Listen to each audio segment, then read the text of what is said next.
வணக்கம். நல்லா இருக்கீங்களா? கடலூர்லேருந்து ஞானஜோதி ஜோதிட ஆய்வகம் ராமலிங்கம் பேசுகிறேன்.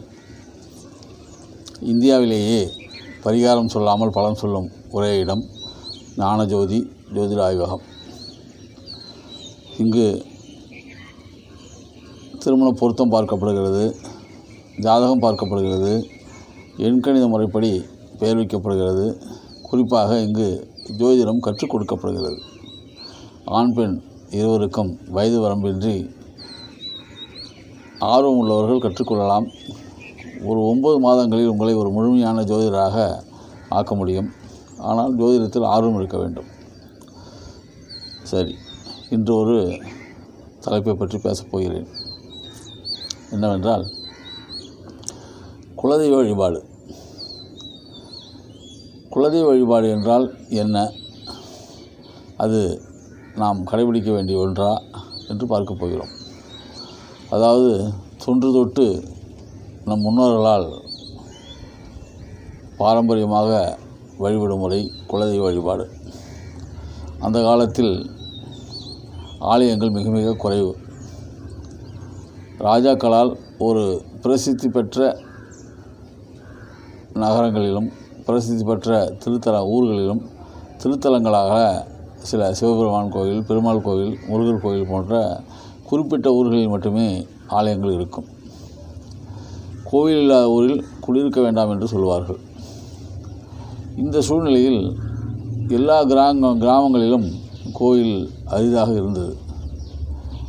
முன்னோர்களால் ஒரு தெய்வத்தை வழிபட வேண்டும், ஆன்மீகம் இருக்க வேண்டும், தெய்வ நம்பிக்கை இருக்க வேண்டும், தெய்வ வழிபாடு இருக்க வேண்டும் என்று முன்னோர்கள் முடிவு செய்து அவர்களுக்கு விருப்பமுள்ள ஒரு தெய்வத்தை தனது நிலங்களிலோ, குளக்கரையிலோ, ஏரிக்கரையிலோ, ஒரு பொது இடங்களில் பிரதிஷ்டை செய்து, அதாவது செங்கற்களாலும் கருங்கற்களாலும் அவர்கள் நினைத்த தெய்வங்களை பிரதிஷ்டை செய்து அங்கேயே பொங்கல் வைத்து வழிபட்டு அந்த பொங்கலோடு வீட்டிற்கு படைத்து வழிபாடு செய்கிறார்கள். இது ஒரு பக்கம். அதன் பிறகு அந்த குழுக்கள் ஒன்றாக சேர்ந்து, அதாவது ஒரு குலதெய்வம் என்றால் ஒரே வகையறாக்கள், அதாவது பங்காளி வகையறாக்கள் என்று சொல்வார்கள். அது ஒரே வகையறாக்களுக்கு ஒரே ஒரு குலதெய்வம் தான் இருக்கும். அந்த வகையறாக்கள் முழுவதும் அந்த குலதெய்வம் தான் இருக்கும்.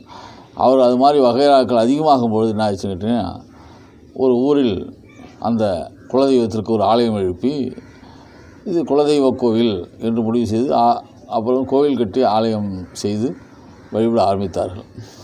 இது முன்னோர்களால் வழியாக செயல்பட்டு வரும் முடிவு. எனவே குலதெய்வ வழிபாடு என்பது அவசியமானது. ஏனென்றால் சிலர் கோவிலுக்கே செல்லாமல் இருப்பார்கள். ஆனால் குலதெய்வங்களை வழிபட்டு விட்டால் அந்த வருடம் முழுவதும் அவர்கள் ஆலயம் செல்லவில்லை என்றாலும் இவர்கள் நினைத்தும் தெய்வம் இவர்களை காப்பாற்றும் என்ற ஒரு நம்பிக்கையோடு எந்த ஒரு விசேஷமாக இருந்தாலும் திருமணமானால் முதலில் குலதெய்வத்திற்கு படைக்க வேண்டும் என்று ஒரு விதிமுறை வைத்து அந்த ஆன்மீகத்தை வளர்க்கவும், தெய்வ வழிபாட்டை அதிகரிக்கவும், ஆலயங்கள் இல்லாத ஊரில் வாழும்போது இந்த வழிமுறை ஏற்பட்டது. எனவே குலதெய்வ வழிபாடு என்பது அவசியமானது. தங்கள் குலதெய்வங்கள் என்ன என்று தெரிந்து கொண்டு தவறாமல், அதாவது வருடத்திற்கு ஒரு முறையாவது அந்த விதிமுறைப்படி குலதெய்வங்களை வழிபட்டால் நமது முன்னோர்கள் நமக்கு ஆசீர்வதிப்பார்கள் என்று கூறி முடித்துக்கொள்கிறேன். வணக்கம்.